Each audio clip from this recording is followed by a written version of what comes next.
Great.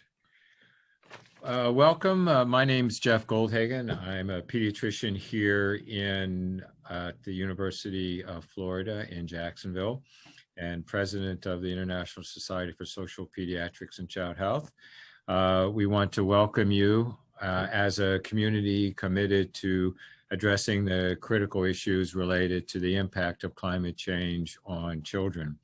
This is the second of 8 sessions learning sessions that ISSOP will be presenting over the next several months through September to explore and bring together those of us who are committed to addressing these issues. ISSOP, for those of you who may or may not be aware of who we are, is an organization that's been in place now for more than 4 decades that is committed to addressing the critical social and environmental issues that are impacting children globally, from climate change to globalization to issues related to children on the move, to violence against children, impact of conflict on children, and so on. These are the global issues that we're addressing that have ramifications to all of us from the global to the local level. Certainly, climate change is amongst, if not the most important issue that we're addressing, as it's existential and really relates to the future of all of us, and in particular, children and young adults. One of the critical differences, I think, between ISSOP and many other organizations is that we are grounded in the principles, standards, and norms of child rights. All of the work that we do is based on the principles of child rights and relates to the Convention on the Rights of the Child and other key documents that exist on the global stage. And so we welcome you today to participate in this second session of, as I mentioned, the 8 sessions we'll be having into the future. One of the critical issues we need to address is your involvement. And that is these learning sessions are meant to be more than a presentation of information and a didactic presentation, but really meant to inform us. And then after each of the didactic sessions, we'll be breaking out into breakout rooms where we can begin to discuss strategically how we are going to translate the knowledge that was presented actually into action. So we really urge you to continue to be with us after the sessions, after the didactic sessions, and join the breakout rooms. And we'll be talking more about actually how to do this as we move forward. I need to take just a moment to thank the University of Florida, who's providing the platform for us to work on today. Miguel Perez, who you'll be hearing from, who's the head of our divisions and departments IT program, and he's been diligently working to make all of the IT processes work, which in our first session he did dramatically well. And also a young woman, Eva Goldhagen, who just coincidentally has the same last name as I and looks conspicuously like me. And I need to thank Eva as well. I'm going to take a moment to be shameless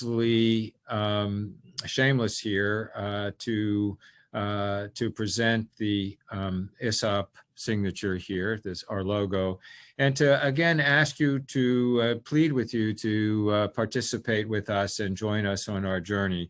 Whether we're dealing or addressing climate change or globalization, or again, a host of the other issues that are impacting children globally, we need your insight, we need your knowledge, we need your expertise, we need your support in order to be able to participate and to be able to gather all the resources and assets that exist globally to apply to these issues. So in that context, you can see in front of you the email address or the web address for ISSOP, which is just issop.org.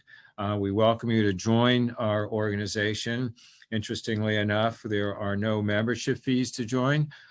So that shouldn't be a barrier to anyone, but we do ask for a donation if you can afford to do so. But please, we need your participation in order to succeed, as well as we all wish to impact the health and well-being of children globally. I'm going to stop here and turn the program over to a close friend and colleague, Tony Waterston. Tony and I have known and worked together over the last 2 decades or so. Tony's a Scottish pediatrician who, those of you who know Tony, has made huge inroads and has made huge contributions to the health and well-being of children globally. And if there was a person that I learned about climate change first from, it's certainly Tony Waterston. So Tony, thank you for all you do, and thank you for your participation today. Tony. Okay, thank you very much, Jeff. And just a very brief introduction to the speakers. First of all, let me say I'm a retired pediatrician in Newcastle upon Tyne in the north of England, and I'm on the scientific committee of ISSOP. We've been having a most interesting time developing these webinars. And just firstly, before I introduce the speakers, how is this going to work? Well, we'll give you there are French and Spanish versions that you'll be able to listen to. We'll come to that before we start the videos, because we're showing videos of the speeches. After the videos, there will be a question and answer session, which is live with the speakers. Please, can you start putting your questions in the chat as soon as you think of them? That means really, when anything comes up, put a question in the chat, because we want to get your questions together. We will have plenty of time. We don't have to finish at 6, but you may wish to leave at 6, but we will allow time for as many questions as possible after the talks. There will be a breakout session, and we'll give you details of how the breakout sessions will work. There'll be regional and language breakout rooms, and we'll give you instructions about that before we start them.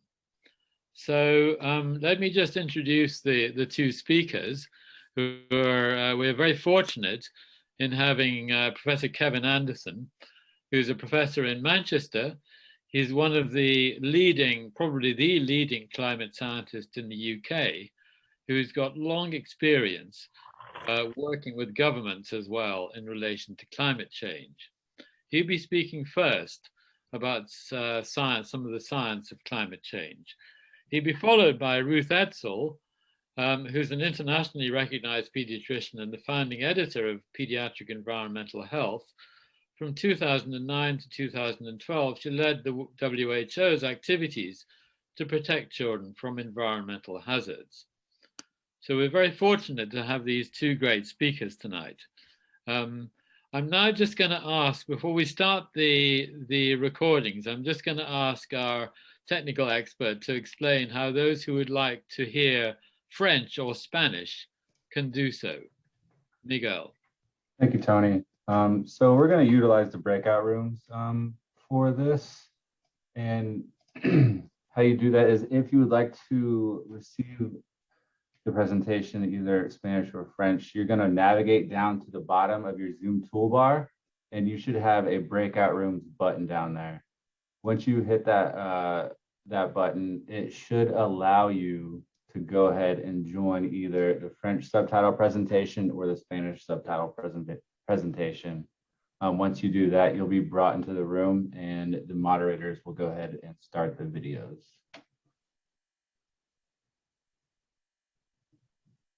If you're just wanting to hear the English version, you can just stay right where you are, and we'll have that right up.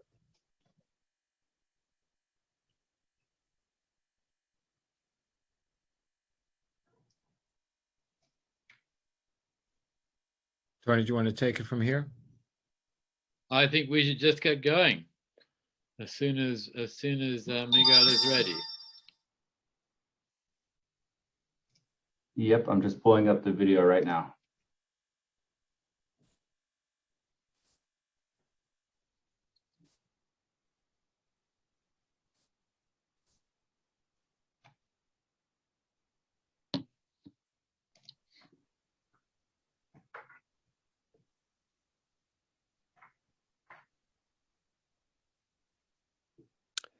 Hello, my name is Kevin Anderson. I'm Professor of Energy and Climate Change at the University of Manchester in the UK, and also I hold a role at the University of Uppsala in Sweden and the University of Bergen in Norway.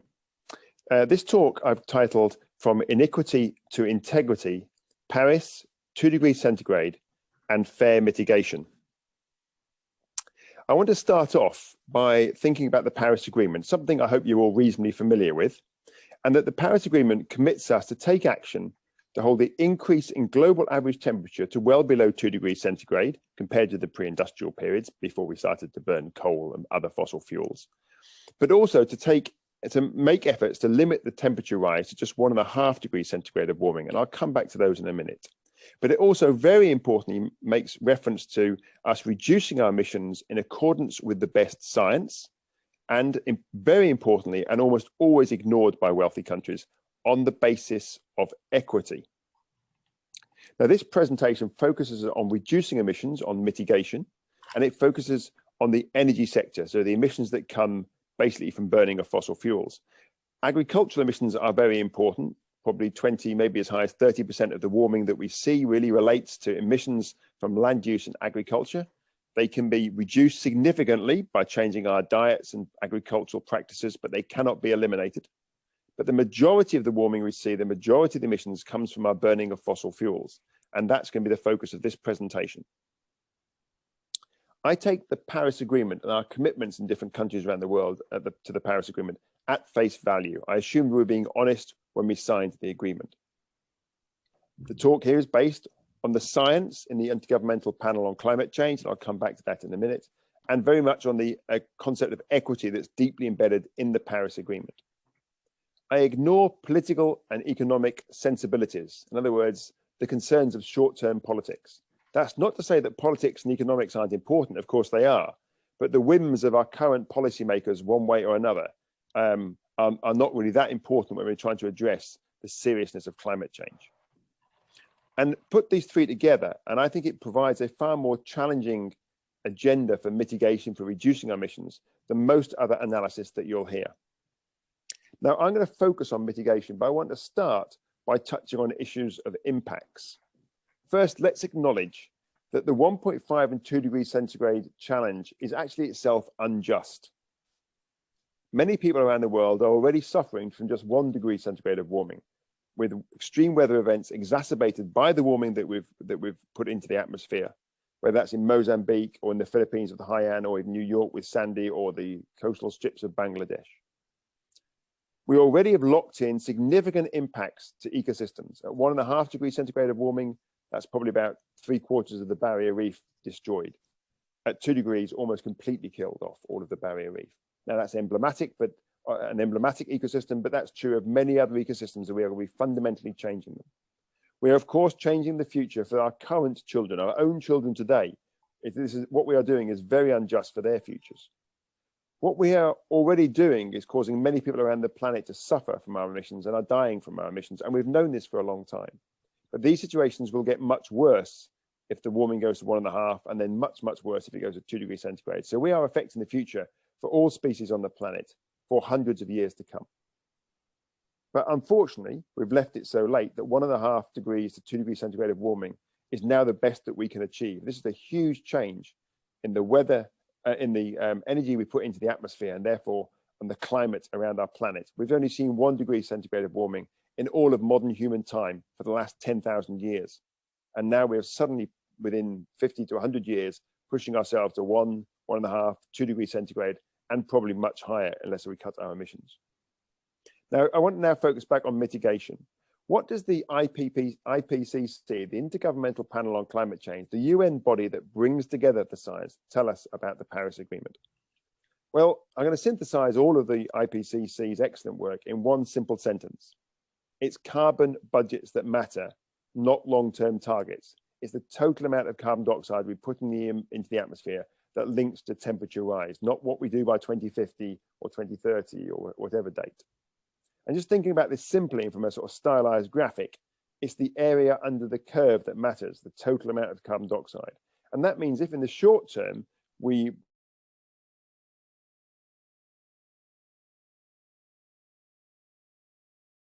move into bigger houses, then in the future, we'll have to reduce our emissions even faster to stay within the budget. And I'll try to show that that is simply not possible anymore. So based on the IPCC's latest report, what we can say quite simply here really is that we can say, well, how big is this total carbon budget that we have? And from January 2022, so from the start of next year, we can say, very approximately that for energy emissions to stay below 1.5 to 2 degrees centigrade of warming, we can put into the atmosphere around about 600 billion tons of carbon dioxide.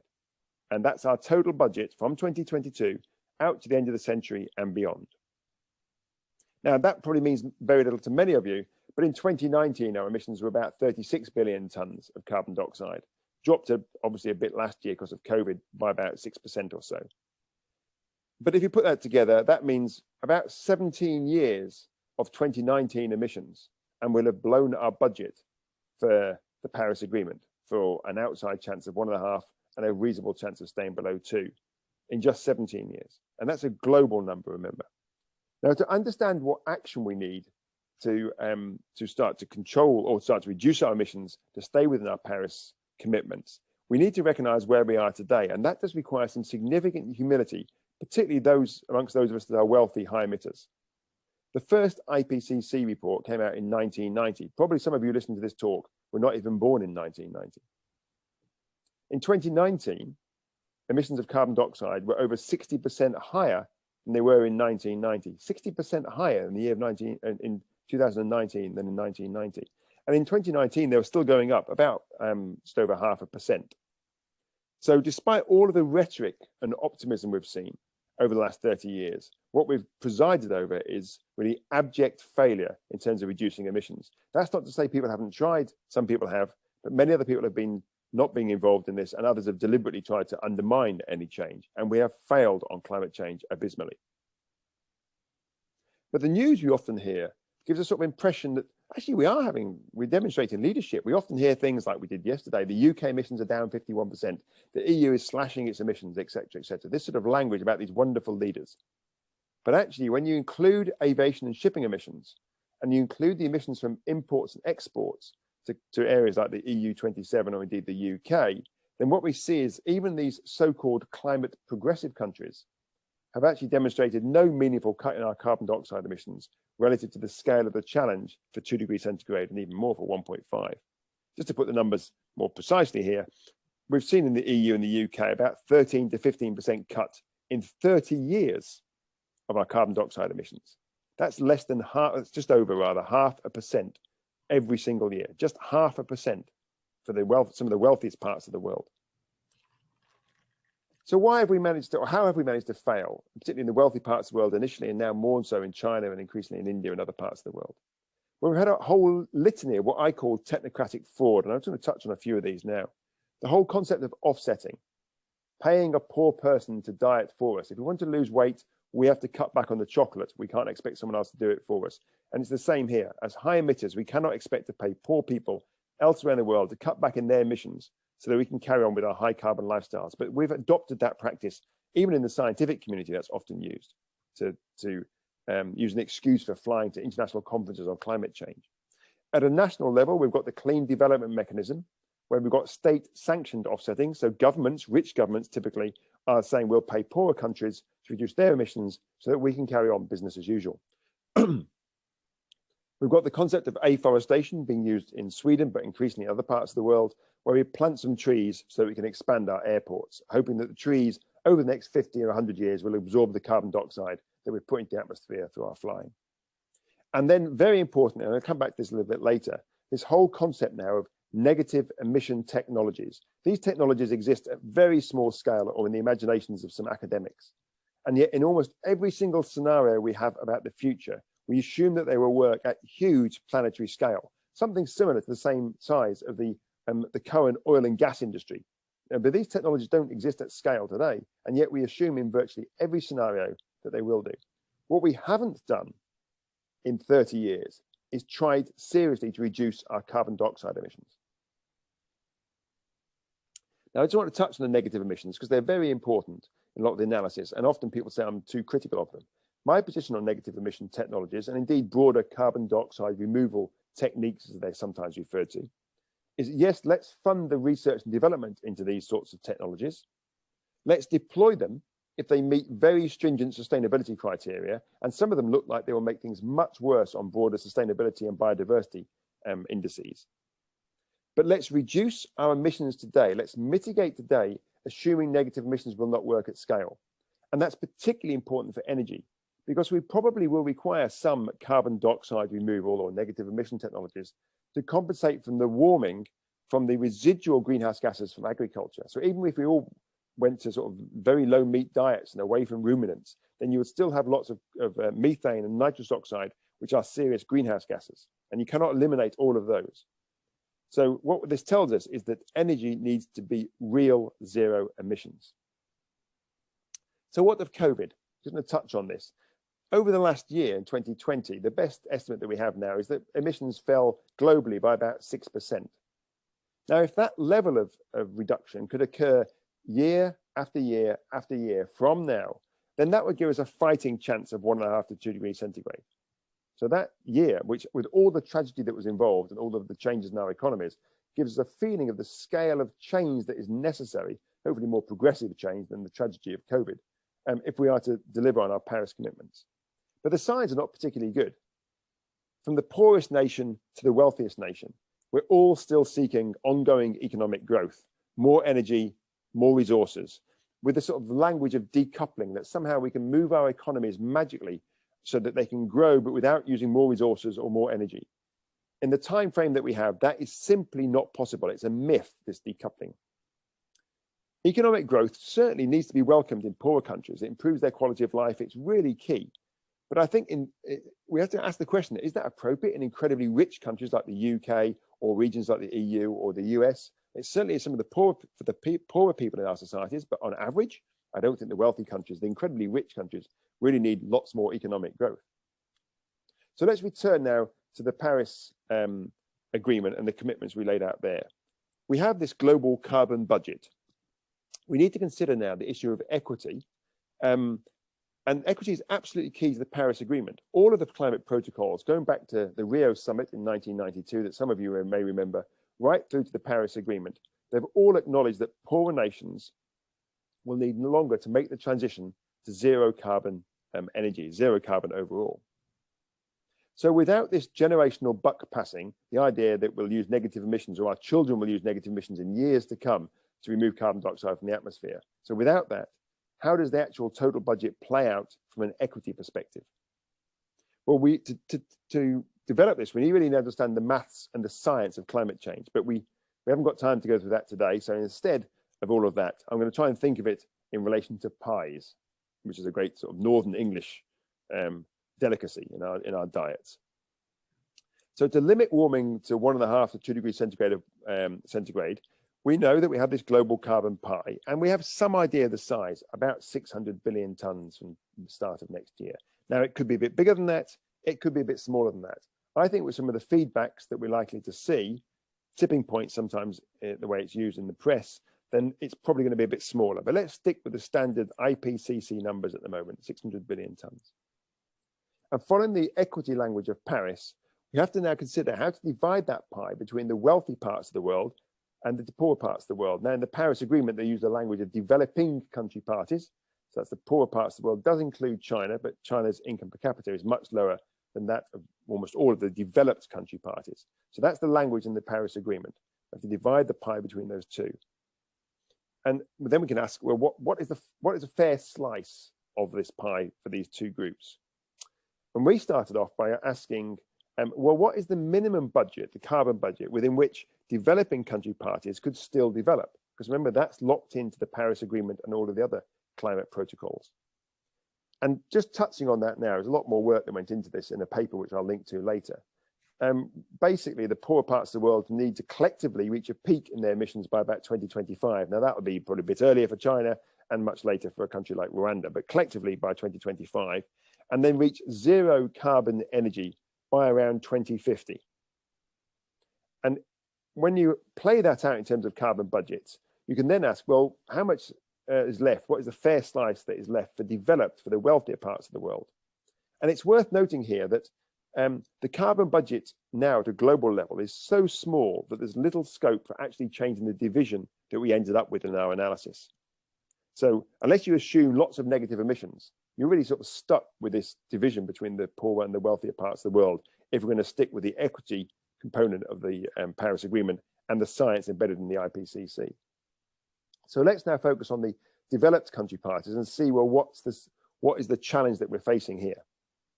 So what's our fair interpretation of the Paris Agreement for the developed country parties? Well, in terms of a budget, our estimate is that from 2022, we've got somewhere between 70 and 100 billion tons of CO2 that we can emit across the century. Now that's about 7 years of current emissions. I think the wealthy parts of the world are somewhere around about probably 15 billion tons of carbon dioxide per year at the moment, but they were about probably nearer 16 before 16. Sorry, there were 15 in last year, 2020, and about 16 in 2019. So about 7 years. Now, if we translate those budgets into mitigation rates in terms of how fast we have to reduce the emissions every single year, then the headline reduction rate every year for developed countries is something like 10% starting by 2025. So we have to start from where we are today and quickly ramp up to 10%. Remember, that's already 4% greater than we saw in COVID at the global level. But because it takes us a while to do this, we need to again keep on ramping up that reduction rate. So by 2030, we're reducing it about 20% every single year. Now that's a total reduction in the emissions in the wealthy parts of the world. It will vary a bit between the US and Portugal, for instance, but very approximately about a 70 to 75% reduction in total emissions by 2030 compared with 2019. And zero carbon energy by about 2035 to 40. That's real zero, not net zero. That's planes, trains, ships, industry, homes, cars, everything. Zero carbon energy. Now, this is massively challenging. We should have started in 1990. We've chosen to fail since then, and we are where we are. We've used up most of the carbon budget. So now we are facing immediate and profound system change. Why is this so different to net zero analysis? Well, typically, net zero analysis tends to not include an explicit carbon budget framing. It tends to use some sort of long-term target of 2030, 2040, or more typically 2050. So it's not directly linked to a temperature commitment like 1.5 to 2 degrees centigrade. Typically, they're very heavily reliant on future generations using some sort of carbon dioxide removal, negative emission technology, whatever it may be. And almost always these net zero analysis pays just lip service, pretty much ignores the whole concept of international equity, which is sort of embedded in this awful concept of common but differentiated responsibility and respective capabilities. Actually, the acronym there is wrong. That should be CBDR, common but differentiated responsibilities, a really important part of the international negotiations. So now I'm trying to draw all of this together to conclude. The headline choice for developed nations, for the wealthy parts of the world, is that if our preference is to ignore international equity, to pass a huge burden onto our children, to be part of a 2.5 to 3 degree C future, and to effectively renege on our Paris commitments. But that does allow us to dovetail with today's politics, to maintain the current economic market model, and really just have sort of sizable adjustments to business as usual. So it's just incremental, but reasonable size adjustments to business as usual. Then that's something like a 5% per annum mitigation rate, a cut in emissions every single year, and net zero by about 2050. So relying on lots and lots of negative emissions later on in the century to be deployed by our children. If alternatively our preference is to take international equity seriously, then we have to have a huge mitigation effort by this generation, by us. We have to cut our emissions, carbon dioxide emissions, particularly in line with well below 2 degrees centigrade, and we have to abide, therefore, by our Paris commitments. Now, in doing this, we have to recognize this means a huge ramp up in government intervention. driving obviously change within the public sector, but also in the private sector. A profound and rapid reshaping of our economics, and immediate and deep cuts across all of our sectors. There are no exempt sectors in this. And this is a mitigation rate, as I've said before, somewhere between 10 and 20% every single year, and real zero by somewhere around 2035, at the outside by 2040, real zero emissions. Delivering on Paris means that we'll have to focus on new narratives because we've left it so late.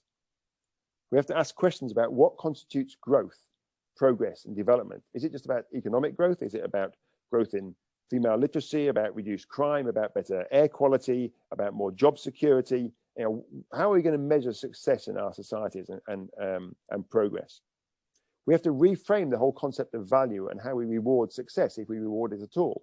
We typically value things by a monetary value, and we typically reward people by paying them more money. In other words, they get more money, they buy more resources, they therefore often have more emissions, and it's a lot more unsustainable. Is that an appropriate way of rewarding success and valuing things in our society? We need to develop a much more sort of sophisticated relationship with time. We tend to focus increasingly, particularly in the Western part of the world, on the short term. We need to think much more about the future, about our children's future. And in fact, beyond that, think about what we're doing for hundreds of years to come, but also learn lessons from history. So a much more sort of sophisticated relationship with time. We need to think about intra and intergenerational equity, about other poor people elsewhere in the world in climate vulnerable zones who are already suffering the impacts of the climate change that us high emitters have imposed upon them. But also think about intergenerational equity, how we're passing this on to our children and our children's children. But beyond thinking of it in terms of humans, we have to think of our role and our part, and have a greater and deeper appreciation of the more than human world. We're not abstract from this richer world. We're part of it. And we have to start to understand that, I think, in a much deeper way than we have done historically. In 2020, climate change has become system change, and it's become system change because we have chosen to fail to reduce our emissions for so long. As Einstein noted, or at least it's attributed to him, insanity is doing the same thing over and over again and expecting a different result.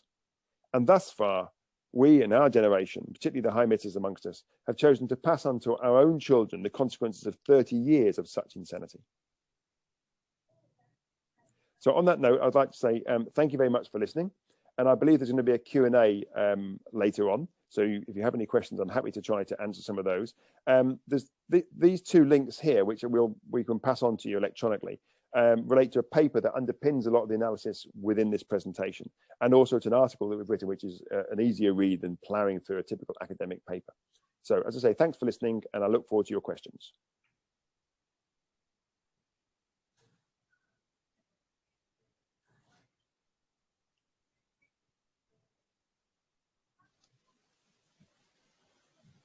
Hello to everyone.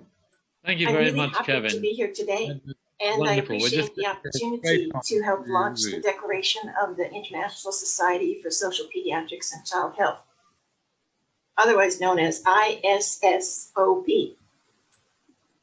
The declaration is about responding to the impact of the climate crisis on children and youth. I have a little laryngitis today, so please bear with me if my voice is a little scratchy. The declaration includes 29 recommendations in 3 areas. Things we can do in practice, such as becoming a personal role model, as well as addressing climate change in our clinics and hospitals. Then there are things that we can do in our teaching and education. And finally, there are things that we can do as advocates. I won't be going into all 29 recommendations right now, but I would like to highlight a selection of them in order to give you a sense of this document.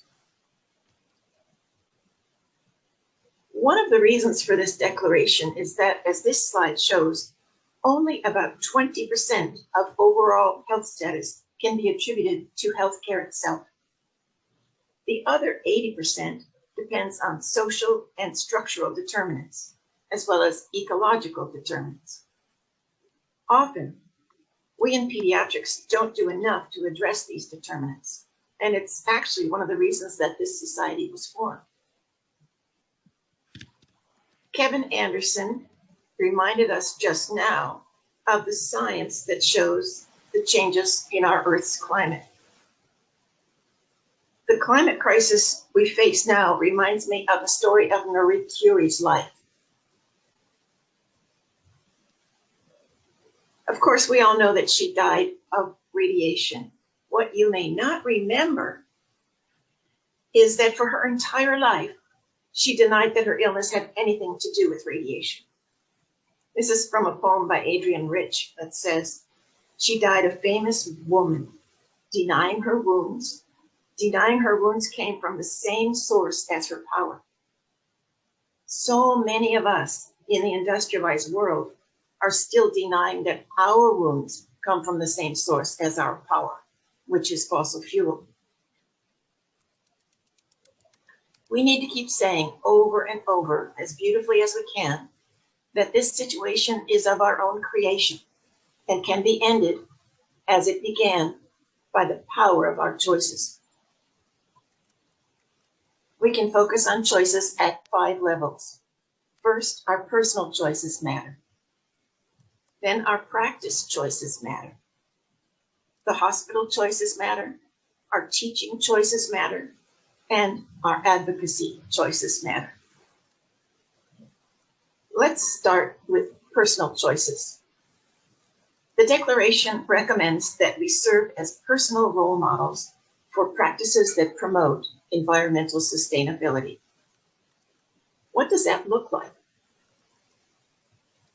Maybe the first step in becoming a role model is calculating your carbon footprint. There are a variety of carbon footprint calculators, but one of the most used is shown here. I highly recommend taking the time to do this. Here's an illustration of my own carbon footprint. I calculated it for the year from March 2019 to February 2020, BC. You know what BC stands for, right? Before COVID. I had to enter my annual heating and cooling bills, the number of miles I drove, and each trip I took by airplane, among other things. The program then told me that my carbon footprint was 13.93 metric tons of carbon dioxide. To put this into perspective, the carbon footprint for an average American was 16.5 metric tons. But to meet the Paris commitments, each of us should aim for a carbon footprint of only 2 metric tons per year. So I had to look at the sources of my CO2 emissions in order to figure out where I might reduce my carbon footprint. This chart shows where the average American's carbon emissions come from. You can see that the biggest chunk is transportation. It accounts for 28% of the average American's emissions. 26% comes from stuff you buy, 17% from home heating and cooling, 15% from other home energy use, and 14% from food. Then, just as I was beginning to come to grips with the need to do something to reduce my carbon footprint, COVID surfaced and life changed for everybody. So what did that mean for my carbon footprint? Look at this. It dropped by more than half to 6.24 metric tons during the first year of COVID. Of course, it was still not down to that pesky 2 metric tons that I needed to meet, but it was a pretty big drop. I had that drop mainly because in a typical year, I do a fair amount of international travel.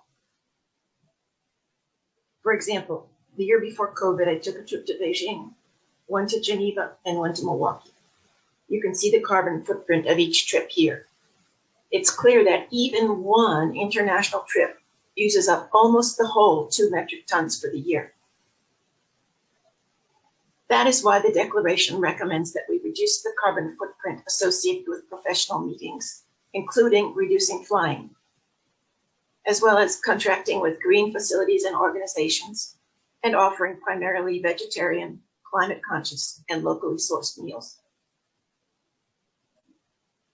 This slide shows the impact of various steps to reduce carbon emissions. The actions in green are considered high-impact actions. On the far left, you can see that the most high-impact action is to have 1 fewer child. That's because carbon dioxide comes from fossil fuel consumption, and one less consumer makes a big difference. Other high impact actions are to live car-free, to avoid one transatlantic flight, to buy green energy, to buy a more efficient car, to switch electric car to car-free, and to choose a plant-based diet. Then there are some moderate impact actions, which are shown in blue. These include replacing a gas-powered car with a hybrid car, washing clothes in cold water, recycling, and hang-drying clothes. And on the far right in yellow, there's one low-impact action, upgrading light bulbs. This slide shows a comparison of the kilograms of CO2 produced by a pound of each food listed and the equivalent number of miles that you would travel in a car to emit the same amount. So changing to a plant-based diet can really reduce your carbon emissions. Of course, when you take these steps that are good for the environment, it's a win-win situation because they're also good for health. When you walk or take a bicycle, you burn calories instead of carbon. More active transport cleans the air and fights obesity. When you eat fresh, local, and lower on the food chain, it supports local farms and the local economy, improves nutritional quality, and lowers the risk of chronic diseases. And of course, energy efficiency saves money, and we know that wealth supports health. The Declaration also recommends that we purchase local and recycled goods and avoid disposable products. As I showed you earlier, 26% of the average person's carbon emissions come from stuff we buy. As Tony Costello said last month, we need to reassess our rampant consumerism in order to address the climate crisis. But it's crystal clear that individual action alone is not enough.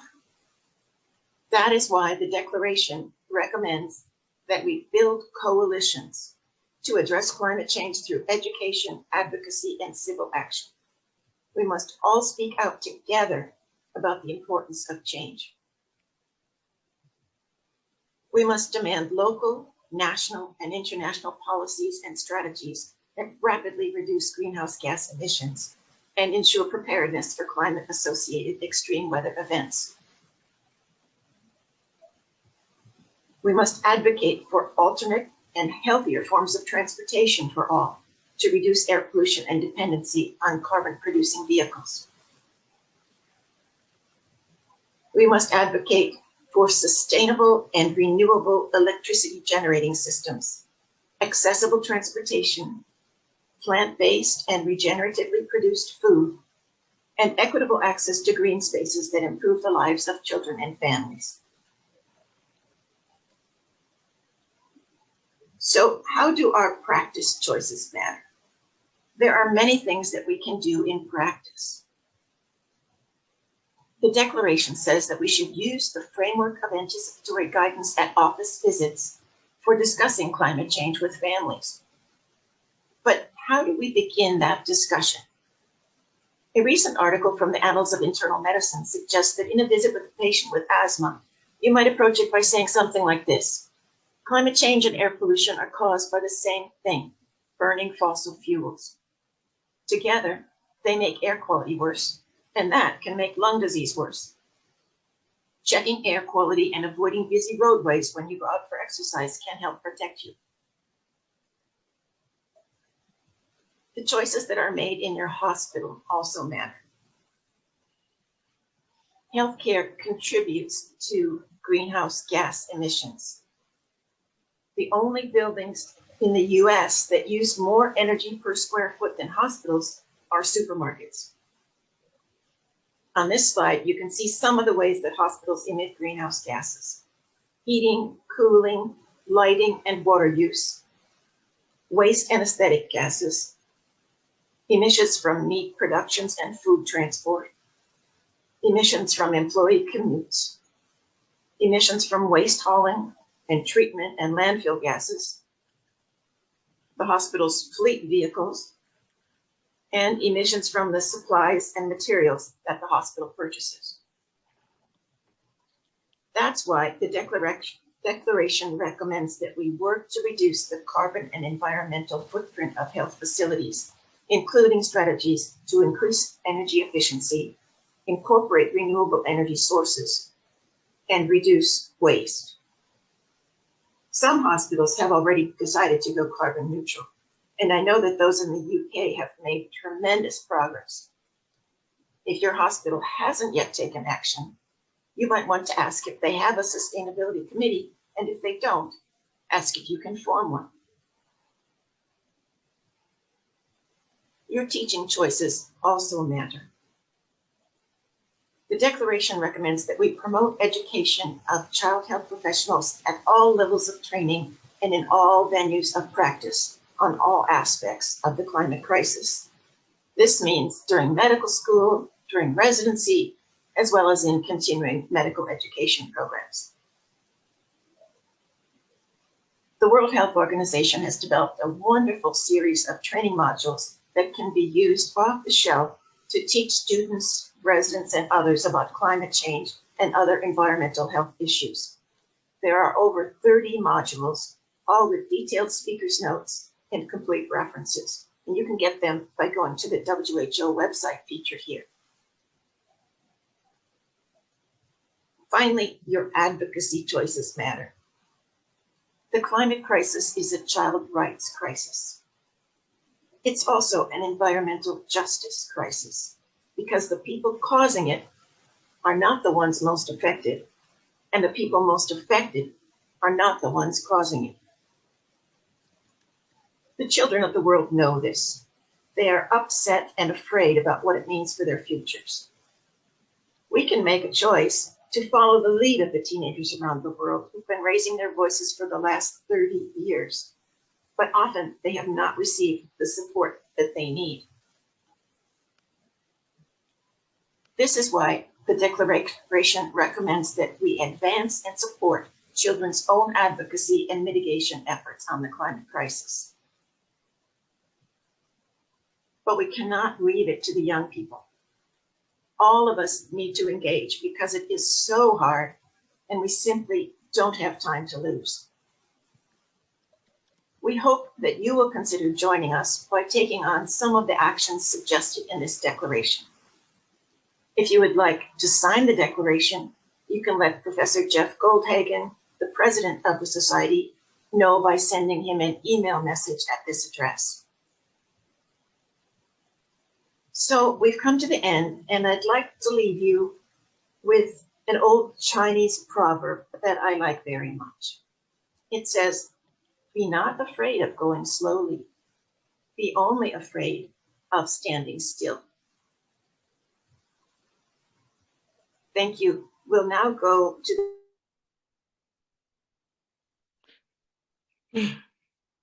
Okay, thank you. Thank you very much, both speakers. We're not going to the breakout rooms quite yet. Those were amazing talks. When I first heard Kevin Anderson about 5 years ago, it made me really open my eyes. And as a result of that, I'm really trying to devote most of my time to climate change advocacy. And thank you so much to Ruth for that most interesting talk. And really what always comes up in discussion is, what is your own carbon footprint? I really recommend measuring it. And also the comparative value of personal change as against system change.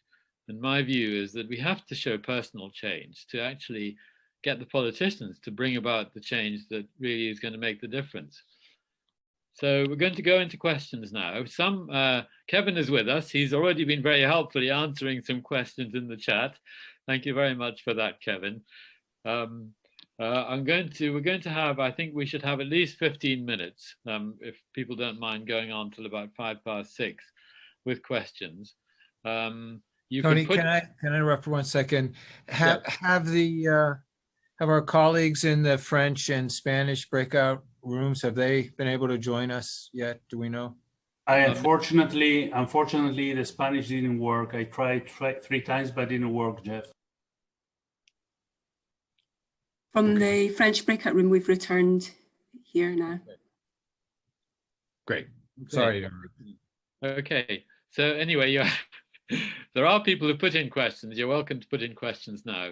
And I'm going to hand over to Eva to actually, who's been looking at the questions, to identify some questions now.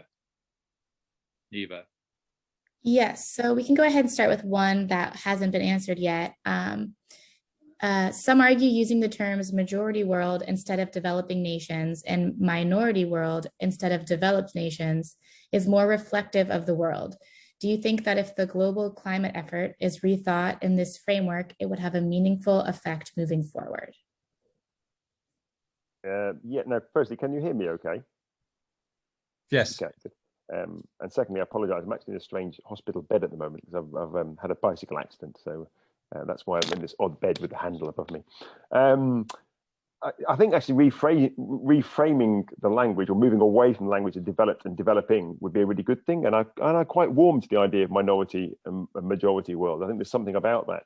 The reason I use developed and developing there is sadly it's the one that's locked into the Paris Agreement, and it's the one that's been used at climate negotiations for many years. That said, I think it would be good to look for something different. I always prefer industrial and industrialized because they don't seem to give to me a sense of one being better than the other.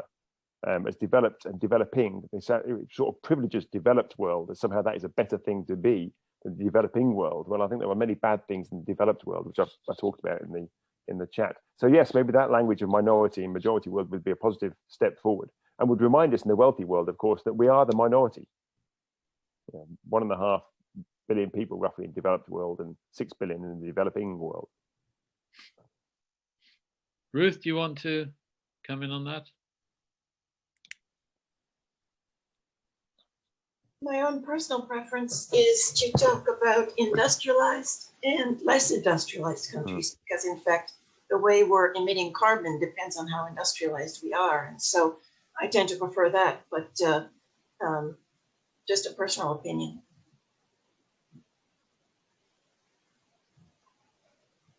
Eva?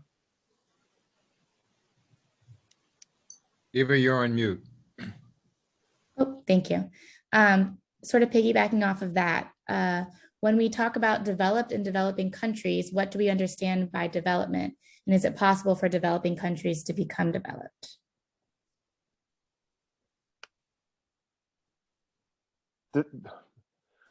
There's some useful work out there, which is sort of captured in quite a popular book called The Spirit Level, but there's also quite a lot of academic work carried out by Julia Steinberger, William Lamb, and others.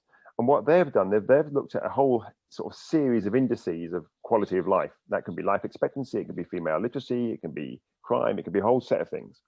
And when you plot those for all the countries of the world, what you find are not the usual suspects in the sort of sweet spot. There is a sweet spot on there, and I'm not saying that they're in any way ideal or perfect countries, but it's places like Cuba and Costa Rica. There aren't even Scandinavian countries in there.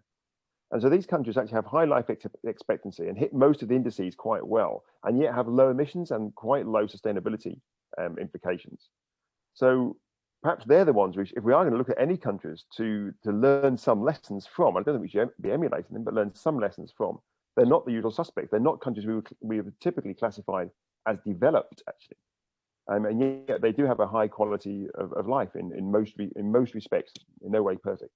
So I think we need to move away from the idea that a developed country is something that developing countries should be aiming to emulate. And actually, I think developed countries like the UK, should be looking elsewhere in the world and at other societies for good examples of what prosperous, sustainable, low carbon societies might look like. Ruth, do you want to? No, I totally concur with Kevin on that one. I will add one thing to that, and I've reflected on this recently. I had a pretty serious bicycle crash about 10, 11 weeks ago. And one wonderful thing about being in a developed country, let's call it that, is our National Health Service. And I was scraped off the road by an ambulance people, taken to the hospital, had surgery, looked after, sent home with physiotherapy. And actually, I think we have to remind ourselves how privileged that is. That was a wonderful system at work. So there are elements in developed countries that I think really do demonstrate what a civilized society looks like. But in no way would I call us a civilized society. I think Gandhi was right. It's a nice idea, civilization, but we haven't yet achieved it. Okay, Eva? Given the importance of staying within our budget, what say you to new investments in fracked gas pipelines, both for gas-fired power plants and gas stoves in the US? Yeah, I did put a note in the chat about this. Absolutely opposed to it. I've done quite a lot of work on gas, and particularly shale gas, actually going right the way back, fracked gas, if you like, going back to first report was 2011, I think. Just to be clear, fracked gas is just gas. It's just methane. It's the same as natural gas. There's a few differences, very minor differences, but virtually identical. Gas is methane. Methane is CH4. 75% of the mass of a kilo of gas is carbon. When you burn it, you get loads of carbon dioxide. It's not as bad as coal, but it is still terrible. So the idea that industrialized parts of the world, like the EU and the US indeed, are trying to get more and more gas and claiming it's a transition fuel, a low carbon fuel. It's not a low carbon fuel. It's a very high energy source option. And there's no way it is a transition fuel. So we need to move away from gas very rapidly, particularly in the wealthy parts of the world. It is better than, it's less worse than coal. So if you're in China making the shift from coal to gas, you could argue it's better. The problem is you mustn't lock in an infrastructure of gas, because you then need to move off the gas very quickly as well.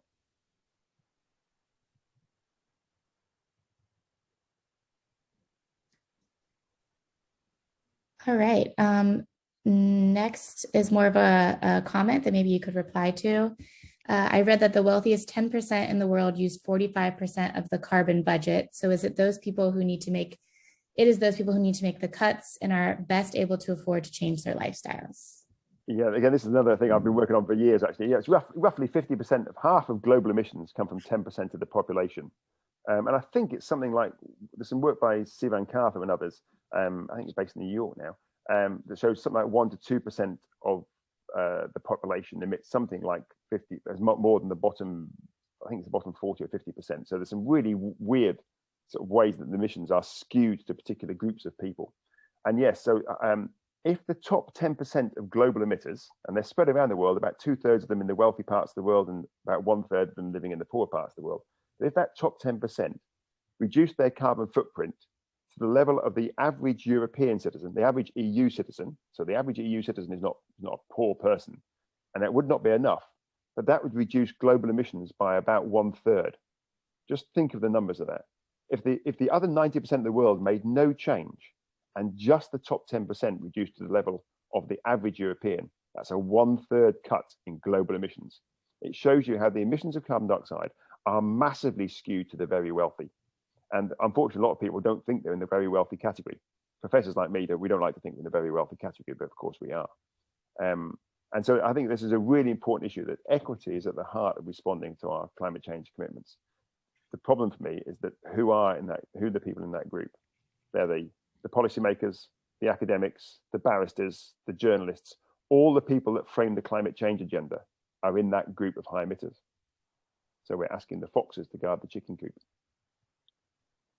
I think that's right. And one of the issues for pediatricians is that we never think of ourselves as wealthy, because in fact, when you look at all different medical professionals, pediatricians are usually right at the bottom of the heap in terms of the amount that they earn. Nonetheless, as you point out so correctly, we are really among the very well-paid professionals, given what the rest of the world experiences. And that is why it's so important for us in our organizational life and in our personal life to be role models at reducing our emissions. And I think that looks to the importance of declaration and trying to get each of our pediatricians around the world to try to get people in their local area to start walking the walk.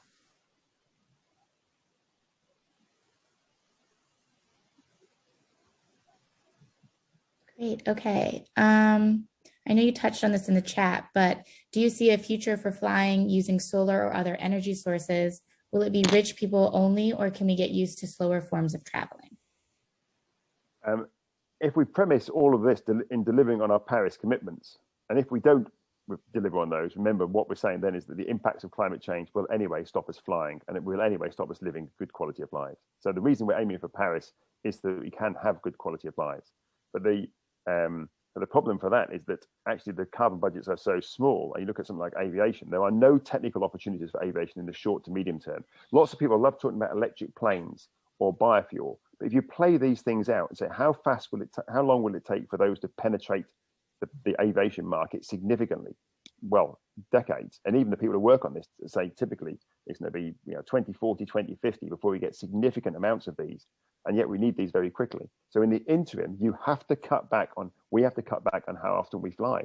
And I personally think a frequent flyer levy is one way of doing that, whereby your first flight is at the normal price. I would go for this, a geometric one. The second flight is twice the price. The third flight is four times. The fourth flight is 8 times. And actually, if you do that, you even stop the multimillionaires. It's the old story of the prince putting the grain of sand on the grain of rice on the first square on a chessboard, and 2 on the second, and 4 on the third. The geometrical implications of that. You take 10 flights, you'd be paying £1 million per flight. You take 15 flights, you'd be paying £40 million a flight. And that geometric way is really good because it stops the wealthy from flying a lot. So I think there are ways around this from that demand management point of view. But we have to be serious about this. If you look at the UK, 70% of all the flights are carried out by 15% of the population. In any one year, over half the UK population does not fly. Flying is something that's carried out by the privileged, and then we blame the few people who occasionally fly once a year on holiday or once every second year. They're not the people that are driving it. It's the frequent flyers that are driving aviation. And just to say, as an academic, we can manage without it. I stopped flying in 2004. So I think Kevin is right. And, I heard a talk by Bill Gates a couple of weeks ago. He just put out his new book, and somebody asked him about flying, and he said, oh yeah, I have my private jet, but don't worry, I'm the biggest green fuel consumer, and I spend, what did he say, the biggest individual customer of the green fuel of anybody in the whole world. And I was so chagrined by that answer, because in fact, he should be a role model at showing that he cuts back on his use of his personal jet instead of saying that he's the biggest customer of green fuel.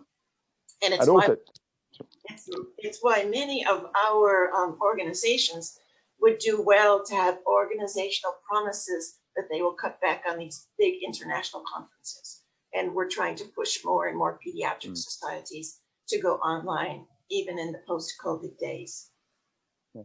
I think one thing is really important worth bearing in mind here, and it's the point that that Gates simply doesn't get the science, or he doesn't like the science because it says something too challenging about his own lifestyle, is that every litre of sustainable fuel he uses is a litre in his private jet or anywhere else, is a litre that cannot be used in a bus in New York or in a hospital, keep a hospital theatre running with its lights.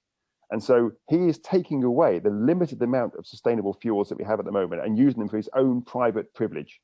And then he claims that that is a positive move.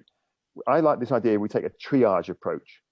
Because we have really limited sustainable energy at the moment, we can have lots more of it, but at the moment we have very limited amounts. We have to use it where it does the most amount of public good and worthwhile sort of feedback. And that's generally in things like public transport. So let's have sustainable buses and buildings and energy systems. Let's not put that into the use for people to live very high energy consumption, private, profligate lifestyles, which is exactly what he was arguing for. He completely misunderstands the basic science of climate change. Okay, I think that's Bill Gates put in his place. Quite right. I think we've only got time for one more question, because we need to have a little wind up for 1 minute afterwards. So Eva, are you able to choose one more question? Sure. Your discussion of net zero targets was very interesting. Have you written, or do you know any resources that go into more detail on how the concept of net zero is defined? This is an ongoing, very hot topic, this whole net zero. There's a lot being written on it, and it's very much dependent on a particular set of usually technologies, these negative emission technologies that don't exist at scale. There's a few pilot plants, but they're mostly in the imagination of academics. But the plan is that not the plan for us, of course, the plan is for you and people of your generation to actually put these in place in 2050 and beyond to remove our carbon dioxide from the atmosphere. Now, there's a lot written about those. I'll put a link in the chat in a second to something that I wrote with a colleague a few years ago. But there's lots more out there. If you look at negative emission technologies, you'll see lots and lots of literature about this. And most of us who are very critical of it are not opposed to the research. I'm not even opposed to pursuing these things if they work. What we're opposed to is to assuming that they will work and therefore not making big cuts today. And we're already doing that. Policies today are already much weaker in terms of reducing emissions because of the belief that policymakers have that in the future, our children and our children's children will remove the carbon dioxide from the atmosphere. And that frames the net zero debate. So it's really worth trying to understand that. That's not to say that we shouldn't pursue these things, but we shouldn't rely on them to allow us to carry on with business as usual, which is effectively what we're doing. But I'll put a link into something you can access from, it was published in Science, I think. Okay, well, it's been amazing.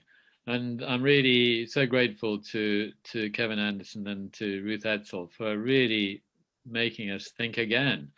And I think the final words to take away are our system change, that it's the only way forward, but can we do it? So the declaration will help. So I think we're going to... Can I interrupt 1 second? There was just a question in the chat.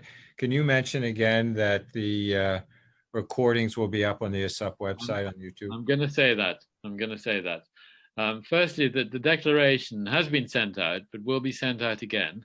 So please read it, please use it, please try and get signatories to the declaration.